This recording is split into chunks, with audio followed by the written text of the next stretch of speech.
All right, let's get started.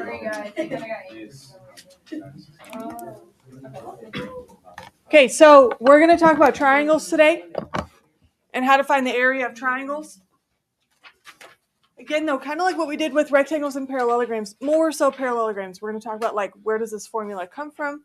Again, you guys probably already know how to find the area of a triangle because I would imagine you've probably done this before.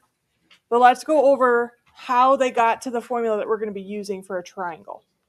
Now, what they want us to do on here is take these triangles, both of them, and they want us to do a rotation about that point D. They're saying D is the midpoint of one of the sides. What's midpoint mean again? Middle. So D is in the middle of one of the sides on the triangle there, and they want me to do a quick rotation around that point. Now, if you had patty paper or something you needed to use that to help you do your rotation, you can. But I feel like we've done enough rotations now that we probably have an idea of where this is going to go. Okay, I want to take these triangles and I just want to rotate them around point D. So when I do that for this first one, you're going to have a triangle. Oops, not there. One more over. It's going to be about here. And then for this other one, it's going to be here. Okay. On that first side, when I did my rotation, what shape did I create? The square. Wait, parallelogram. The parallelogram is on this side, the left one. What kind of shape did I create on the second one? Is it a square? I think it's a rectangle because I think the top is 4 and the other side is 3. So it's not quite a square. So I think it's best if we call it a rectangle. Okay. And let's think about how we would find the area of these two shapes. So this is from yesterday. How do we find the area of a parallelogram? What's our... Base times height divided by 2. Well, for a parallelogram, we're not going to divide by 2. Well, but like that's what you do with the We're not there yet, Kinnick, so settle down. So we're going to take base times height. What's the base and height of my parallelogram? 3 and 2? Or what? What's the 5 base? and 2. 5 and 2. 5 is my base. 2 is my height. Again, we're getting that 2 because it'd be like on the inside here. This would be a height. So this area would be 10 units squared. Okay, I'll just put U squared for that. What about the rectangle? What would be the base and the height of that?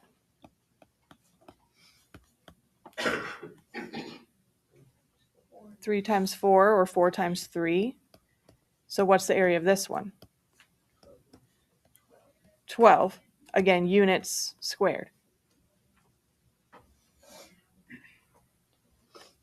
So then they're asking, how do we take it now and go back to our triangle? So if we look at the triangle, when I rotated it, how many in my picture of those triangles do I have now? I have 2 of them. So I basically doubled the triangle for both of these. So both of these answers here, I'm going to say I doubled the triangle. That's for this side and for this side. They both did the same thing. So if I was just looking for a triangle, now we're going to do what you said, which was what? Kinnick, what'd you say the formula was? Base times height divided by 2. Yes.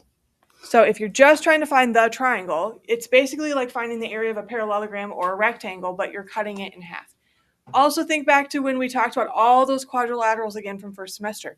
When we drew those diagonals in, you were creating triangles in there. So you had 2 of the same triangle that were overlapping. They were like sandwiched together. So that's why we can just divide this shape in half to get our triangle. So that's what we're going to do today. Again, when you're looking at triangles, you have to make sure, I'm just going to put a little star here, base and height must be perpendicular. And I'm using the symbol for perpendicular. Remember, that's an upside down T. I don't want to write out that word all the time. Okay, so the base and the height still need to be forming a 90-degree angle. So don't be using slanted sides on your triangles as your height. You want to look to see where is that internal height, or if it's on a right triangle, the height's built into the shape, Or again, they might draw it on the outside too, because sometimes that'll happen as well, depending on what kind of triangle you have.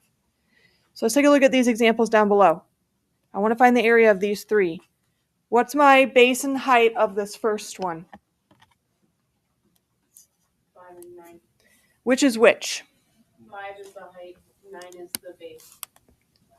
Okay, so we're going to find our area by taking the base, 9, times the height, 5, and we're going to divide it by 2.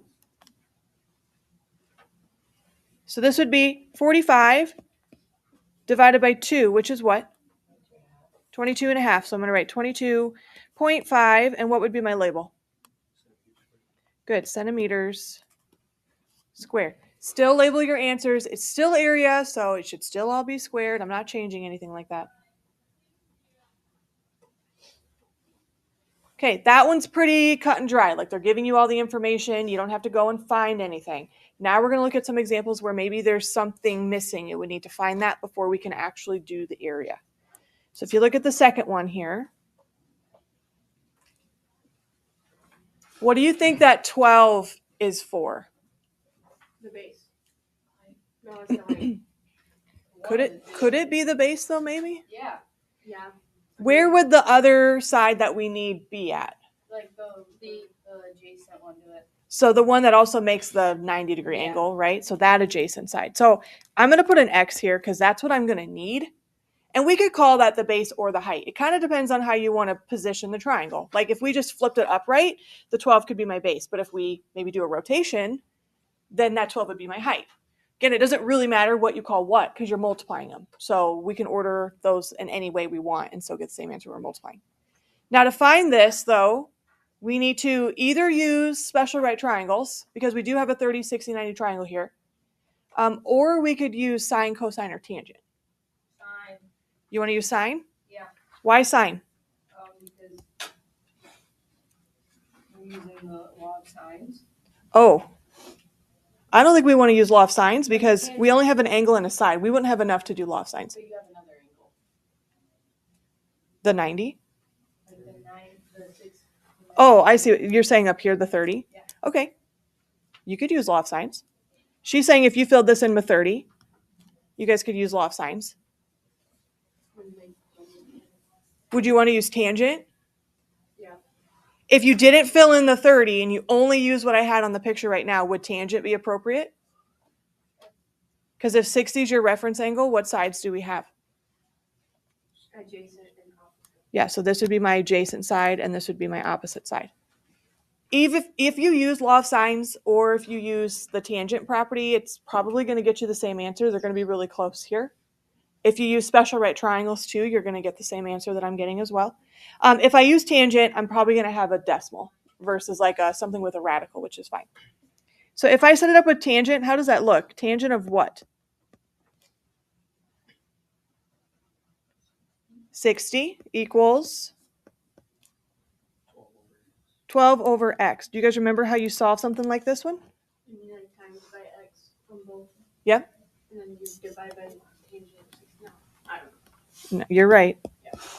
So you multiply by the x, but then you have to divide by the tangent of 60. So what this ends up saying is 12 is going to get divided by the tangent of 60. You would have seen that a lot a couple of units ago. So if you do that on your calculator, let's round this to the nearest tenth. 7. Does it round up to 7? Yeah, it's 6.9. Okay. So if you use 6.9 or if you use 7, either one's probably going to work for us. So what am I doing now to find the area? I'm almost done. 12 times 7 divided by 4 divided by 2, 42. 42 you said? Yeah. Okay. And my label? 7 meters squared. Good. Okay, we've got one more. On this last triangle, do you have your base and your height? No. What do you have either one? Base. If you call which one your base? 5. Okay. And so this side would have to be my height. What could we use on this one? Can you use cosine? Maybe not. I don't remember. I don't think we're going to want to use any trig functions because we never use a trig function based off of the 90-degree angle. Is this one a 45, 90, 45 angle? No, we don't know that. We know nothing about the angles other than we have a 90 degrees.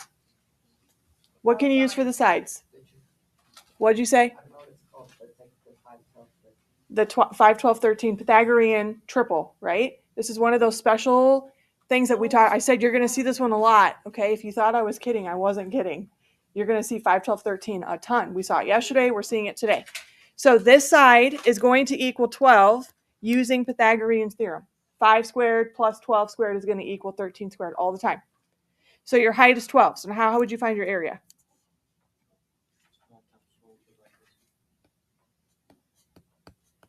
And what is that? 30. And what's my label? Centimeters squared. I would say when you guys are doing problems, if you can't use Pythagorean's theorem, because I would start there first, because that's going to be usually the fastest way to go. If you can't use Pythagorean's theorem, look for special right triangles or start using your trig functions that you learned. Okay, you can still use sine, cosine, tangent. You can still use law of sines if you want to. Okay, but I would start with, can I use Pythagorean's theorem? If the answer is no, then start looking for those alternate routes. All right, that's it for notes.